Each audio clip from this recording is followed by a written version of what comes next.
Hello and welcome to Cross-Culture Perspectives, Episode 2. My name is Carsten Hein. I'm the Director of Studies at CrossCulture in Frankfurt. And I'm Landon Key, English language instructor, also here at CrossCulture Frankfurt. Today we're going to talk about the number of languages that exist on our planet. We're going to look at how language and culture interact. So, Landon, who would have thought, when we started looking at how many languages exist, I think we were both kind of surprised by the sheer number. Quite a lot, that's true.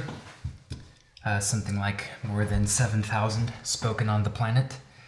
Yeah, and that's actually strange because I remember during my studies that there was talk of something like 2,000 or 3,000 languages, but I would have remembered 7,000, and it seems quite a lot. What could be a reason for the number having risen so dramatically in recent years? Interesting, actually. Well, the first thing that pops into my mind is simply that more has been discovered. Yeah, as more has been catalogued. Or in our attempt to be fair to indigenous nations, to be fair to the to the fringe of society, we have incorporated more or recognized more as languages. Yeah, I see, and that makes sense. Perhaps then, in the interest of fairness, what would have been previously recognized as a single language on closer inspection has been rightly seen to actually be distinct and then split up. Okay, there's also, there's the splitting of languages into subcategories. It was interesting to read that 40% of these languages are endangered. This means they're close to extinction. And this, I guess, would put, if you take about 50% of these languages off, then you are at about 3,500, which is pretty much what I remembered from my studies. And I read something like this number, that extinction is something like a century away. So it's relatively close. Yeah, and I'm surprised that they give it a century, considering that modern media has, social media has such a homogenizing effect that, everyone seems to be all right just using one or two languages, right? And so 50%, so half of these 7,000 languages only have about a few thousand speakers. So some even less than 1,000. And, seeing this from the other side, it means that 23% of the languages that exist have more than 50% of all speakers. Yeah. Okay, Landon, what is the language with the most native speakers then? That would be Mandarin Chinese with nearly 1 billion speakers, something like 920 million. Yeah, which is mostly made up of the Chinese population and spoken in China. I think there are only something like 200 or 300,000 non-native Mandarin speakers, at least the last time I checked. I wonder where they come from. Is this the northern parts of Russia or the southern parts of Russia? Or other places that do business with Chinese? Maybe Hong Kong? I don't know what language is spoken in Hong Kong, actually. That would make some sense. I would actually be really interested in looking at some numbers based on how many expats are then in China and then necessarily have to learn the language in order to live and operate there, or perhaps how many live in Japan and are speaking Mandarin, considering the tensions that exist there. Yeah. The other languages that dominate the world are Spanish, English, and Hindu. So Spanish at this point has more native speakers than English. But there is reason to believe why English has good chances to continue to dominate the world of languages. And this has to do with what, Landon? Well, the amount of non-native speakers continues to go up and up and up and is steadily on the rise and is in fact the most studied language on the planet.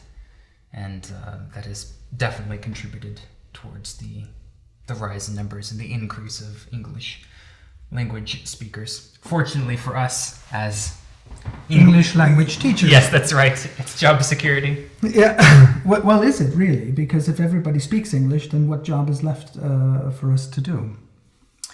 Well, as the saying goes, in fact, Karsten, maybe you're the one who said it. Your job isn't done, Landon, until they can speak as well as you. And will they ever be able to speak as well as you? No, I jest. Okay, yeah, but it's a good point though, because as long as they cannot speak the language as well as you, in a direct business arrangement, you always have the upper hand linguistically. And language is important, as we shall see. So English is special in the sense that it is not only the language of entertainment, but also the language of learning for a lot of people. So the non-native use of English has exceeded 1 billion. And these are people depending on English for their livelihood. These are, these are numbers that spread the whole world, as we shall see. And this is, I guess, where your point on Mandarin comes in, that there are only 200, 300,000 non-natives. And Mandarin is mostly spoken in China, and Hindi, which also has a lot of native speakers, 600,000, only has a couple of 100,000 non-native speakers. And the same is true for Spanish. So English is the most spoken language in the world by a small margin, by about 300,000, but growing.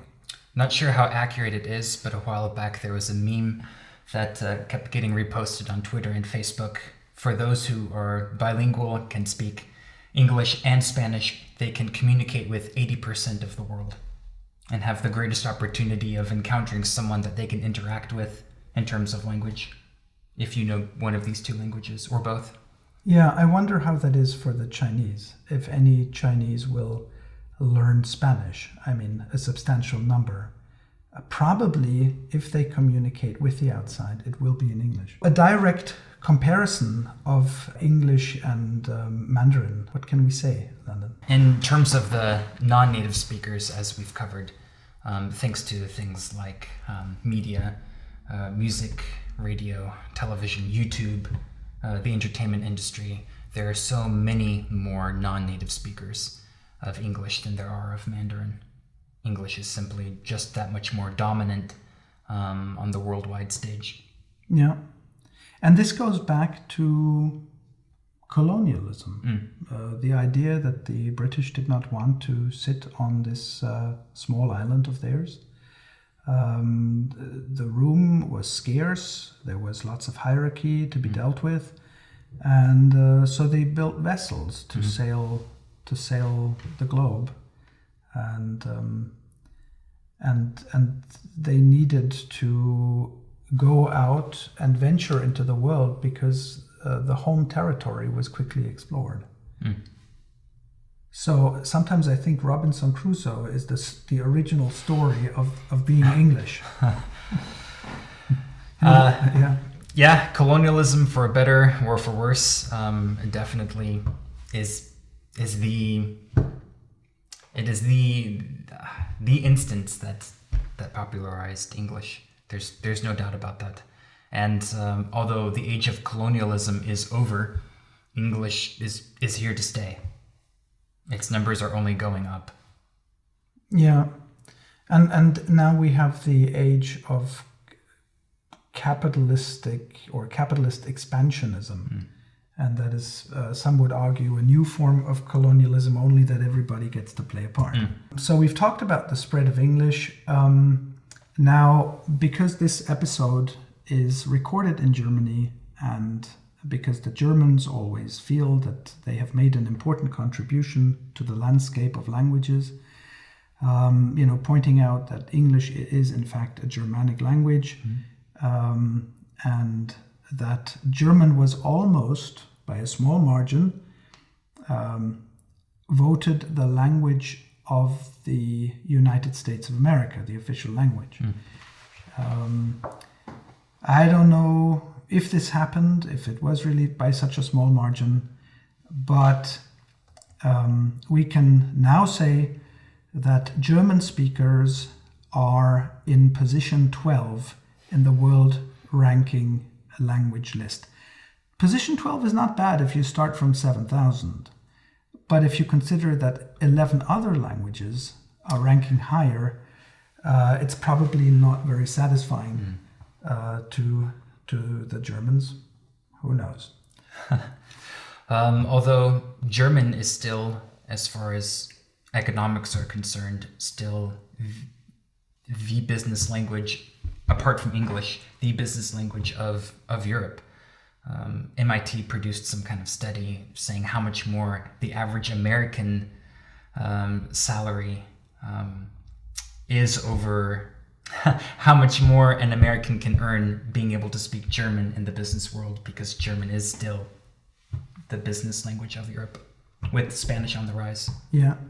Now, if you look at Europe, modern Europe, and also the United States, there tend to be a few official languages, but there are regions in the world where you have a lot of different languages relative to the space available. So, for example, what are some numbers that we find?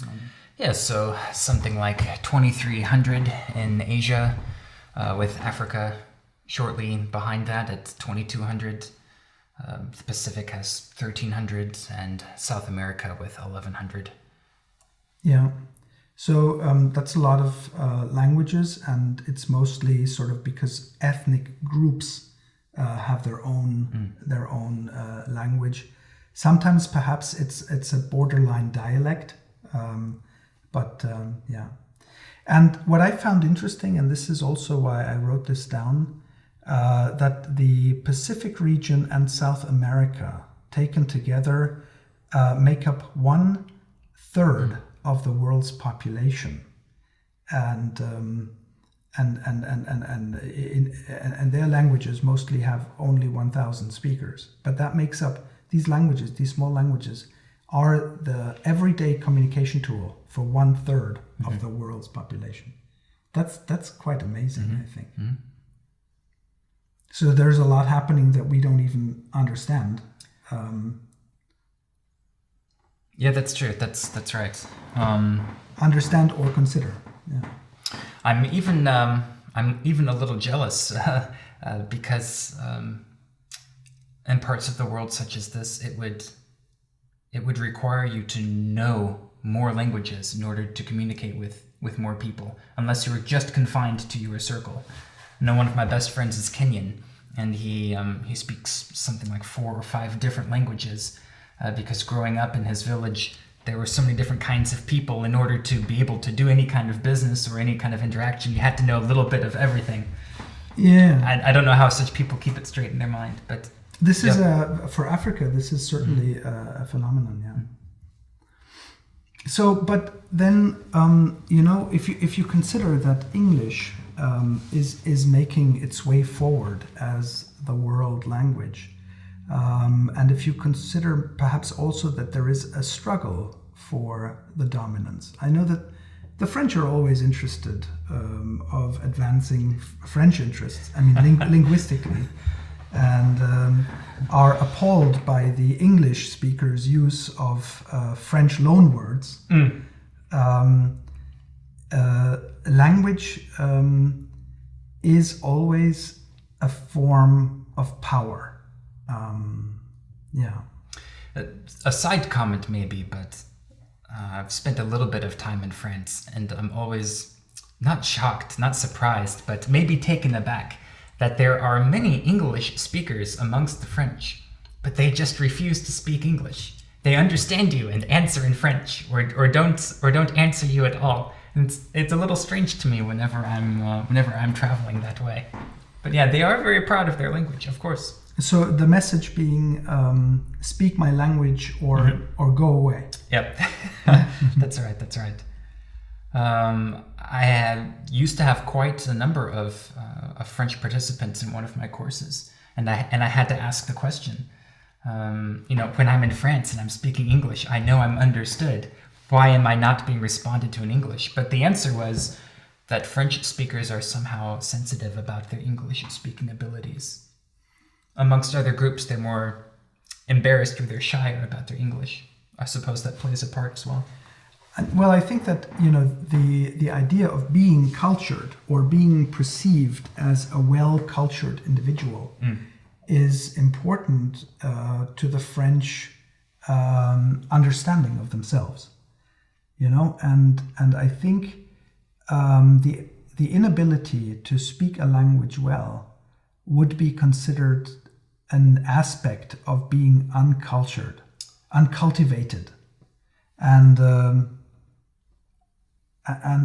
that's just silly. But it seems to be cultural. And after all, language is born out of culture. And so this means there's a community, it develops a language. This language then expresses culture. So it's almost like you're sending a mirror out to reflect you, but then that mirror almost becomes you, and you become that mirror. And it's a weird way of informing back and forth. And there's a quote that always comes to mind when I think of language and power. Benjamin Disreali, he was a 19th century British Premier Minister. And he is, Disreali quotes you can fill these huge compendiums with. So this is just one of the things he said. Maybe it's just attributed to him, but he says, "With words we govern men." In a way that's difficult to explain, but this is such a British thing to say, that there's this idea of good conduct and order, and then ostensibly right behavior and certain norms and rules all extend out of the words which you speak. It seems to me to be a very British concept. Yeah, but on the other hand, Arnold Schwarzenegger was the governor. Well, only in America, and then only in California. Yeah, yes. But he was the governor, and so this means two things to me. The first thing, he made governing his chief priority. Otherwise, he would not be the governor. And the second thing is, he has already stolen the language. Nobody else, if he's the governor, nobody else can be the governor. Only he's yeah?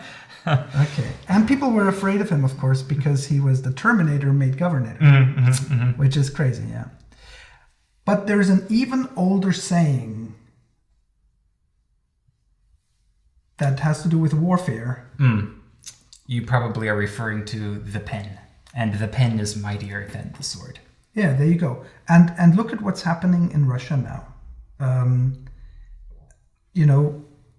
My Russian students say in all earnesty, Putin's move proves that he has already lost. Because resorting to the sword is actually almost, in today's world, that is mostly governed by the written word, the spoken word, or the videocast. And we win politics, we create policy through information. So these are sometimes called the information wars. And Putin is letting his tanks roll. And that alone is almost, or is seen by many as an admission of defeat. Could not win it any other way, had to take the guns out. right? Right, So, and then to save face for his campaign, the kind of misinformation and the so-called fake news that gets spread as a result. So then it's a failure to then try to weaponize the words as well, including his failure to roll the weapons out, as you say. Yeah. In my research on culture that I conducted a long time ago, this was actually not for today, or I can't remember it. I was asked to do some cultural training or so, and I bought some books that I read half of. I read half of each book. I'm half informed. Yeah. Half is better than none, or I don't know if that exists. I like the sound of it. Yes. Yeah. Okay. But there was one person called Geert Hofstede. Well, he was a scholar, and he defined 5 cultural dimensions. So just to put in a nutshell, power distance, you can do the others. Uncertainty avoidance, Yeah. individualism versus collectivism, masculinity versus femininity, and long-term orientation. And one footnote that we took down here is that language, in a sense, provides the code that becomes the structure for all these categories. And we're going to move forward and look at these categories step by step, and see how then, this is to the point, how language influences culture. Okay. So. I don't know if my experience is unique, or if my experience represents just one small subset, but in our conversations over the years about how to become a better teacher, without realizing it, but power distance was something that I needed to learn. The cultures which have a small power distance have instructors who allow their students to have more freedom to express themselves. The teachers and professors and instructors allow their ideas to be challenged, but then they also expect that the participants or the students also do some leading of their own, that they freely interject their ideas, that they take some responsibility, versus those with a greater power distance who see the instructor as a kind of primary authority figure that you just never question. And in my dealings with you and in our conversations, your advice to me was always shift away from the this class is about my lecture and how perfect I can make this lecture, and more about how can I help you find your own voice. And learning how to do this in the classroom in Germany has been really interesting, where, at least in my experience, it takes me a lot to get especially the Germans motivated to speak up and to not be afraid to challenge me or to challenge others in the class. I don't know what it's been like for you. So you're taking us into power distance with your very valid observation on how the societies are structured differently when it comes to power distance. And I have to admit, it has been a challenge to get to that level where students are given the space to be themselves and to find themselves in the language, because they were not ready for this kind of assignment. Mm-hmm. I mean, if you look at power distance in Germany, the first thing that comes to mind is the English universal U, mm-hmm. which is a linguistic choice, mm-hmm. and the German Sie.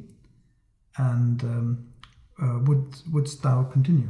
Yeah, interesting, because the thou died out quite a long time ago, but it used to be the other way around, where the you was the formal Sie and the thou was the informal. But now that we no longer have thee, thine, thou, The U has replaced that and is used in both the informal and the formal setting.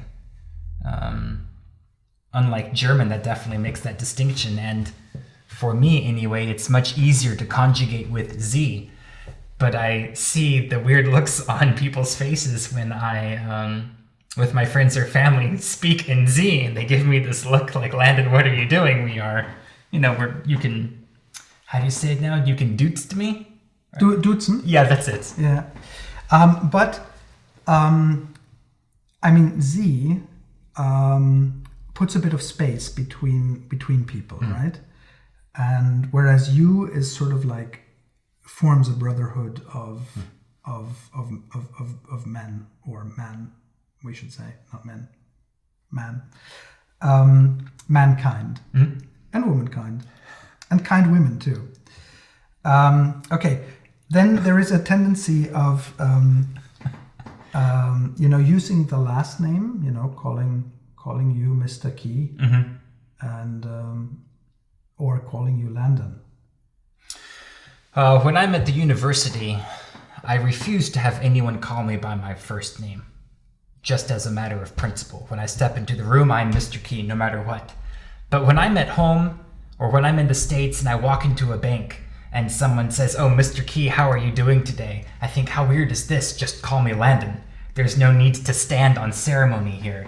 But it's not the same with my British friends, who, if they were called by their first name walking into a bank, would be offended and would even reply, I'm sorry, but it's Mr. or Mrs. and then last name. So that's it's interesting how Americans are very quick to use the first name, but you can't do this here in Germany. No, you can't. But you can do it in Germany if you're in an English lesson.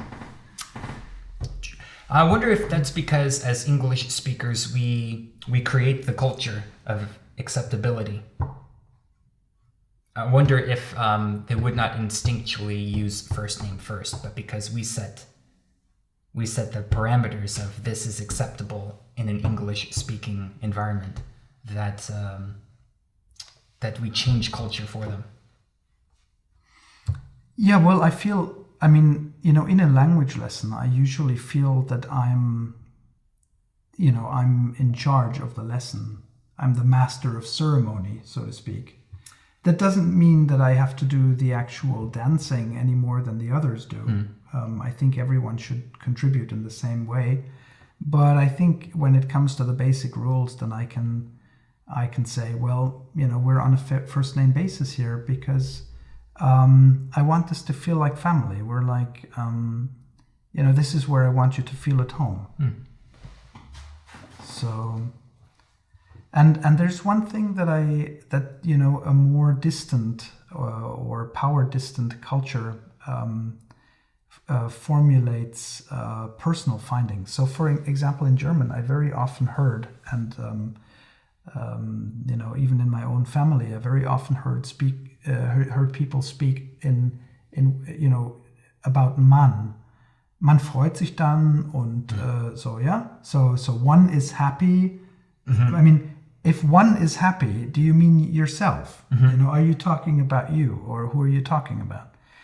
And so obviously, if you're coming from a perspective where you yourself are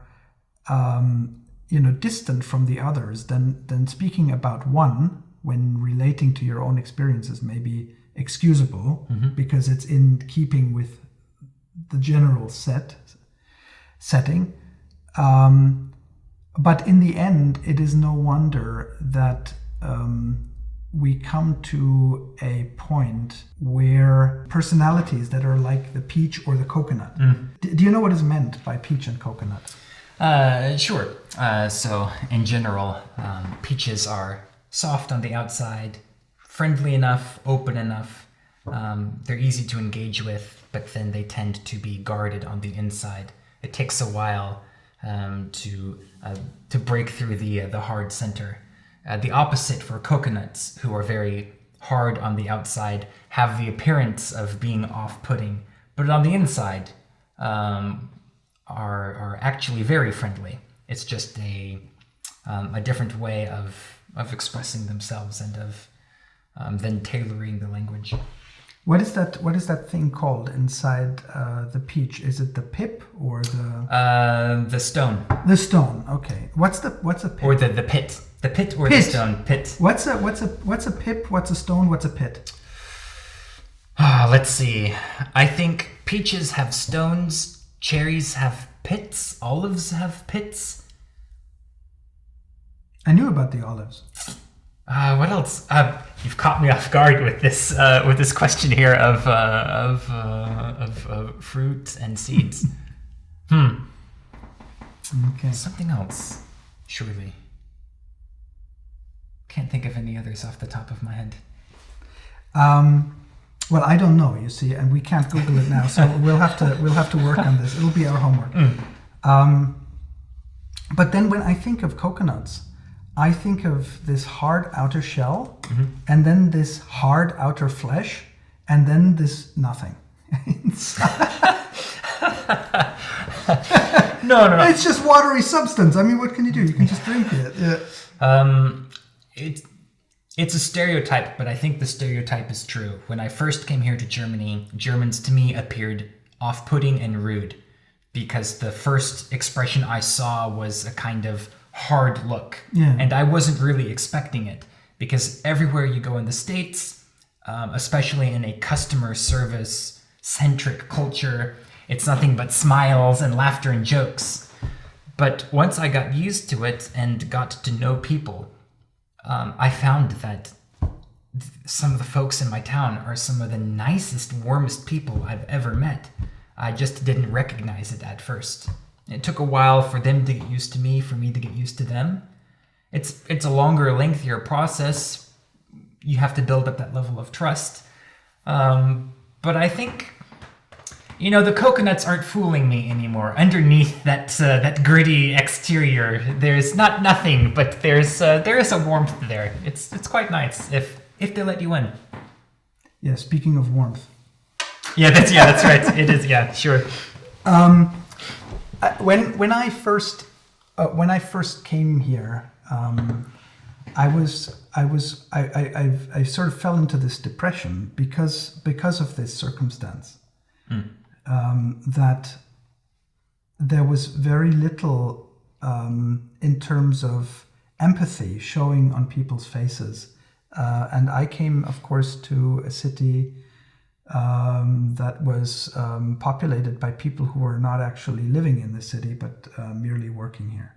So Frankfurt is a little special in this way. And then I came to Bavaria, and obviously the Bavarians are special in their own right and don't really open up to strangers easily. Now, in a reverse context, to the Germans, Americans feel superficial. So to the German walking the streets of LA, it seems odd that a perfect stranger would stop and say, "Where did you get this shirt? I really like it." And then has this big smile on the face. They think they're going to get robbed.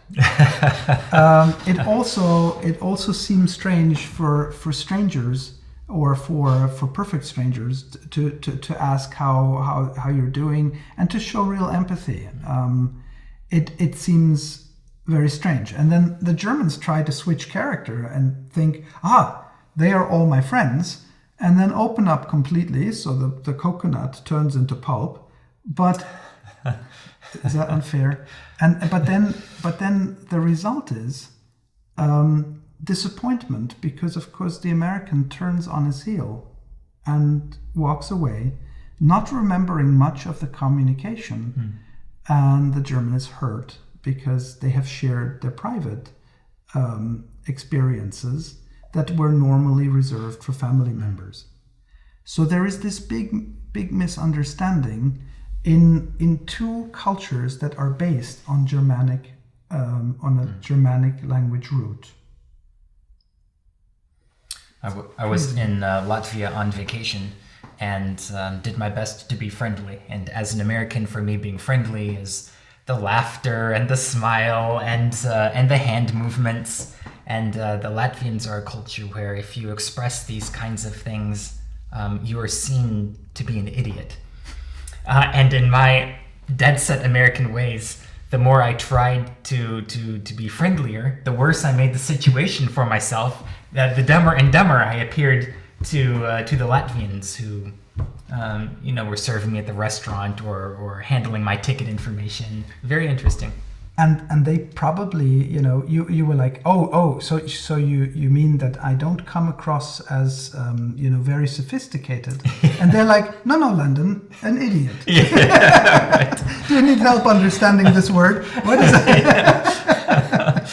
It's that straightforward, Nordic sort of approach to life. Okay, moving on to uncertainty avoidance.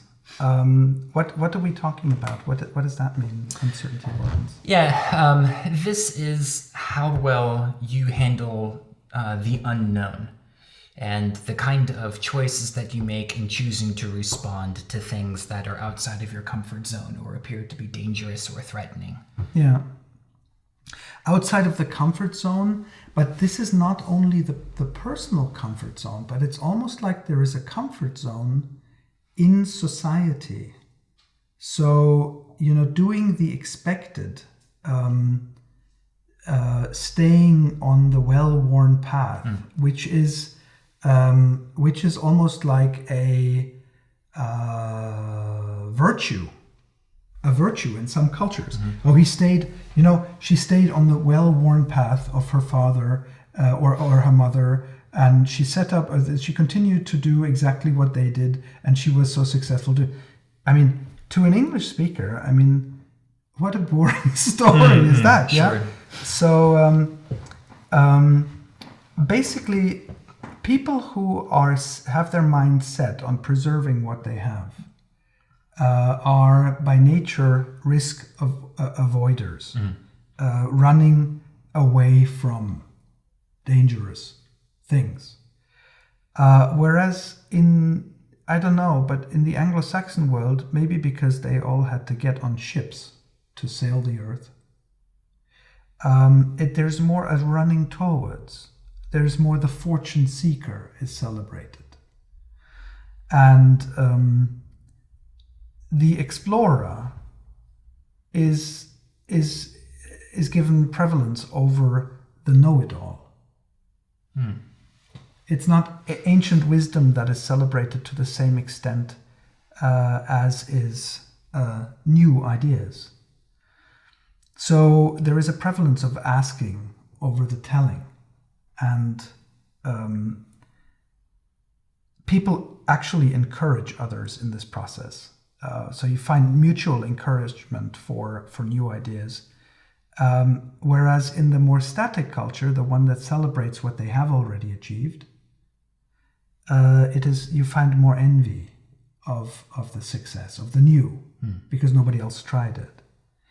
And if you look at some of the greatest names of our time, names that influence all of us, then surely these are predominantly, coming out of the Anglo-Saxon realm. So, everybody uses a Microsoft software, if not computer.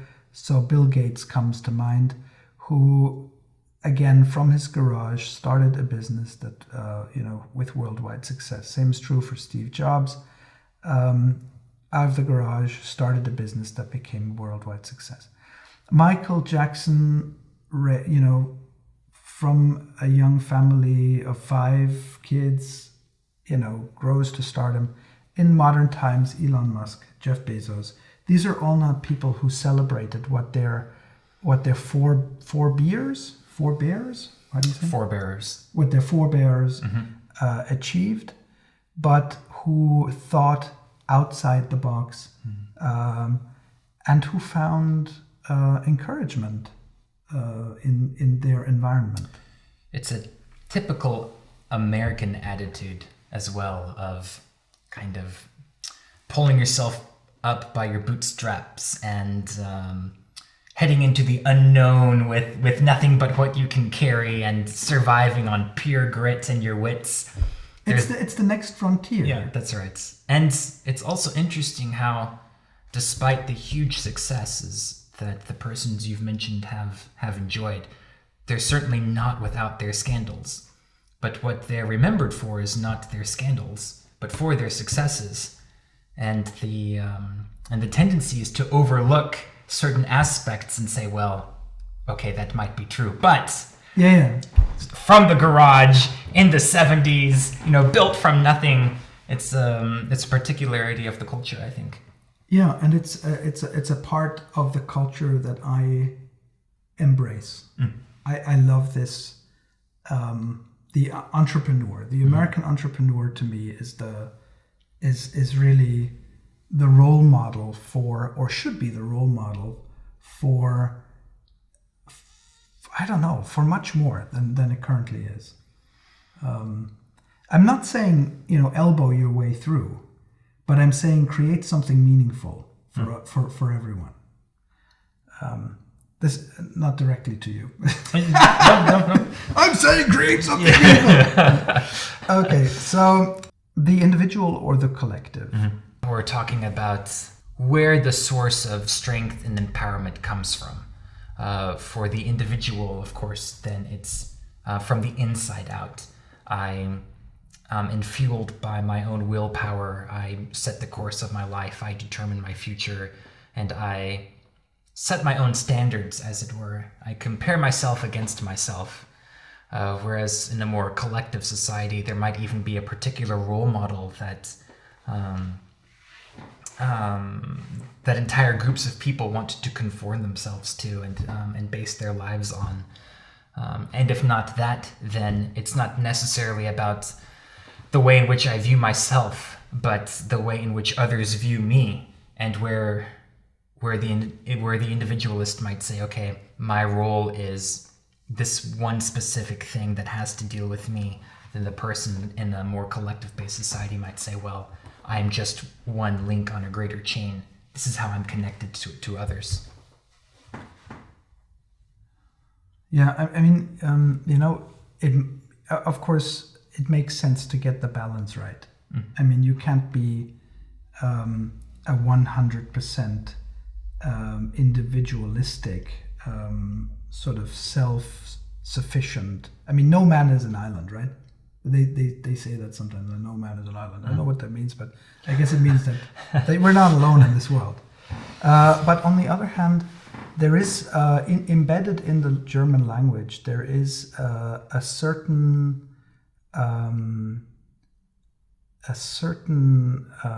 logic. And here we come back to how language dictates logic or governs logic. I don't know if you've heard the saying, but wer A sagt, muss auch B sagen. Have you heard that? No, I've not actually. Okay. So basically, it's the idea that if you do one thing, you have to do another. And I cannot explain. I guess it means you have to suffer the consequences of your actions. You know that there's a connection between A and B. But to the English speaker, hearing wer A sagt, muss auch B sagen, I guess the natural impulse is why? Is there such a? Are you familiar with such a sort of like? Yeah, it's funny that you say that, because while I was trying to think of this phrase in my head, or while I was turning this phrase in my mind, again, maybe it's just the American in me, but I was already thinking, nah, there must be a way to have one without the other. Yeah. Or there must be a way to have it all. Yeah. You can't have it all is maybe a phrase that is in the English language that is, similar nonsense. Why can you not have it all? Why it doesn't stop you from trying. Yeah, we can try to have it all. Why not have it all? Yeah, what's the thing?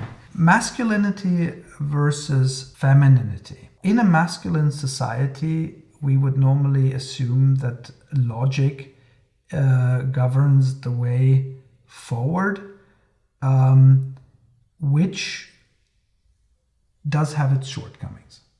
Masculine and feminine and the neuter nouns was something I definitely had to get used to in my own German language training. It's very difficult for me to conceive of a language in terms of gender. And even to this day, hearing masculine and feminine pronouns be assigned to things that to me are just it is really hard for me still to wrap my head around. And sometimes it doesn't make sense to me. The sun, which I would think is masculine, is actually die Sonne, it's feminine. And the moon, which I would think should be feminine, is actually masculine. And German is alone in this. I think only German has this inverted. I think in English, there she shines is the moon. Yeah, she shines her soft light, right? There are definitely more. Now there are more masculine nouns in German than feminine nouns, as I understand it. When you speak, you're a native German speaker. When you speak German, so you're a native German speaker and a man. Do you feel that German expresses your masculinity in a way that English doesn't?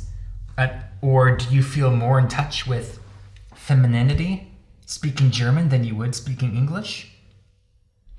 I feel more egalitarian speaking English because German is very clunky in the way that it has gender attached to every occupation.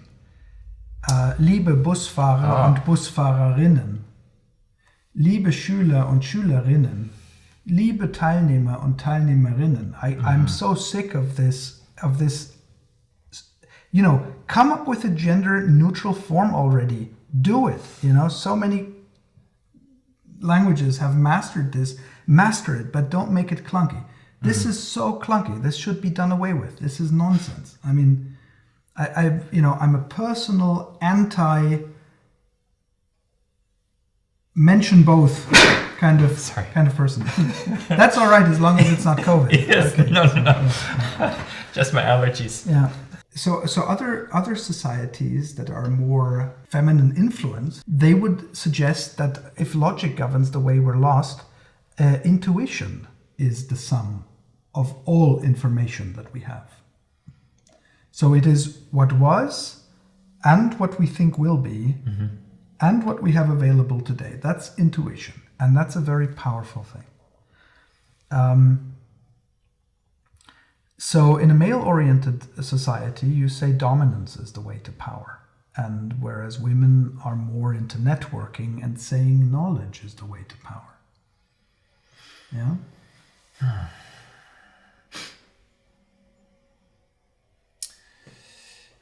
It's so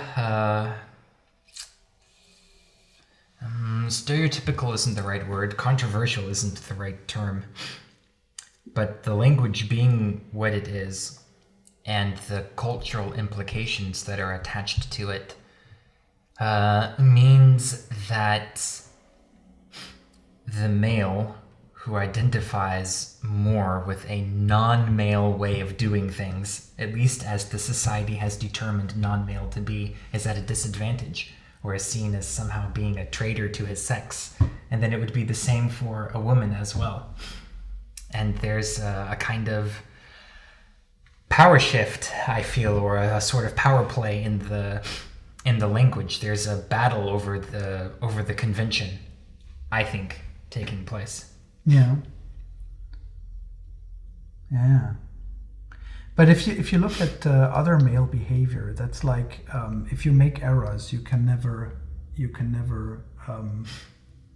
admit them.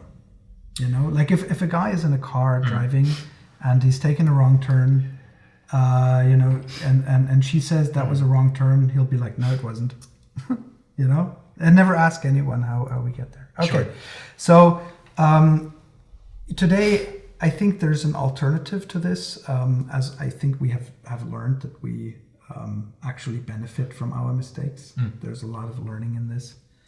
And do you know the Shakira song "Try Everything"? No, I don't actually. No, but it's from Zoomania, right? Yeah.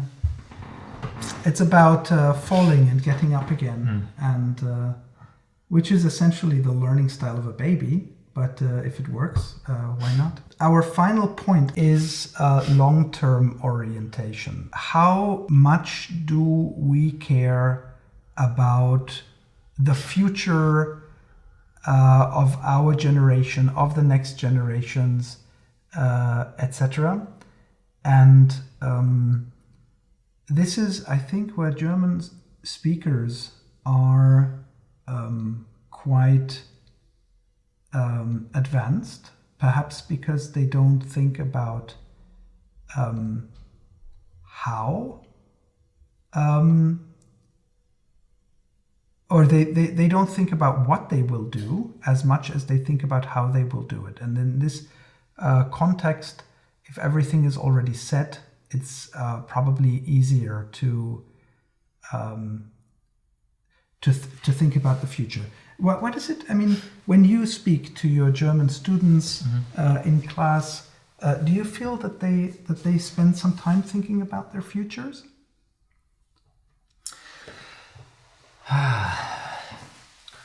Well, some more than others. But I find when I do exercises like the strength, weakness, threat, and opportunities exercise or other such things, or ask them to tell me what their goals are, for the most part, they're very immediate and limited just to one context. You know, I have to finish this semester and then we'll see. Or I have to get this degree and then we'll see. That might also be just a difference in societies, or from the society that I'm used to, in which typically you study something and then are able to go immediately into that field. That definitely is not my experience coming out of the States. So when I ask for the long term, maybe there's a kind of built-in security there, or maybe there's a reluctance to think that far into the future. But I find that when I ask such questions, I don't get a lot of information. So I'm not really sure. Now, when I ask my wife has, it's all planned out till death, because that's just the kind of person that she is.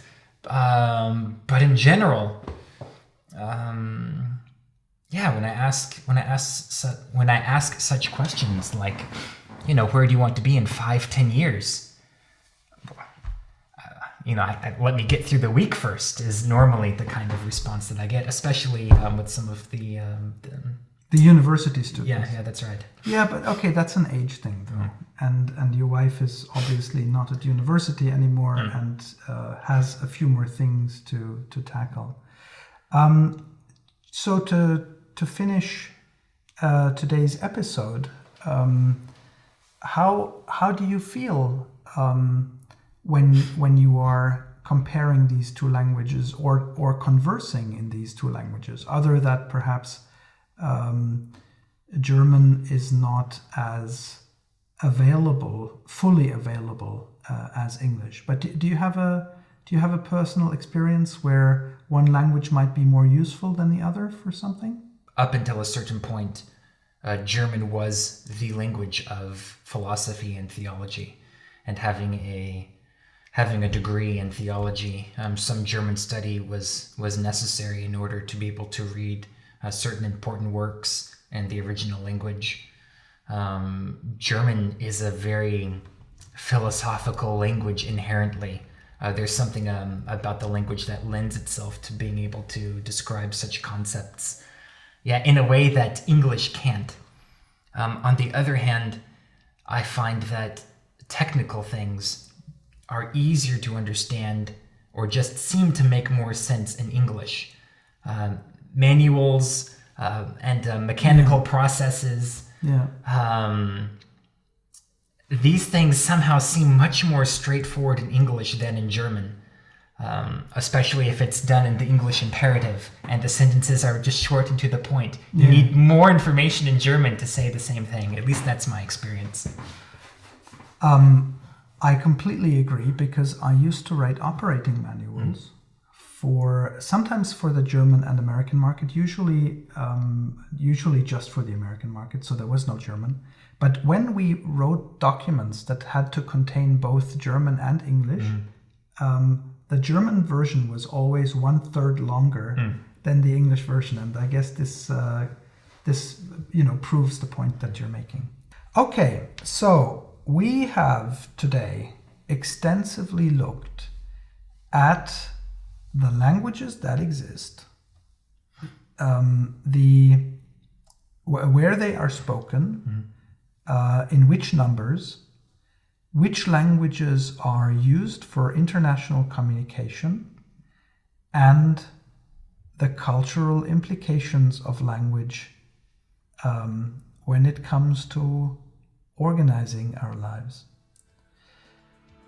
We hope you enjoyed today's session and look forward to coming back with new and exciting material.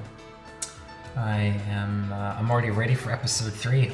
Let's wrap this one up and pump out the next one. This has been great. So this is what your notes were all about. Yeah.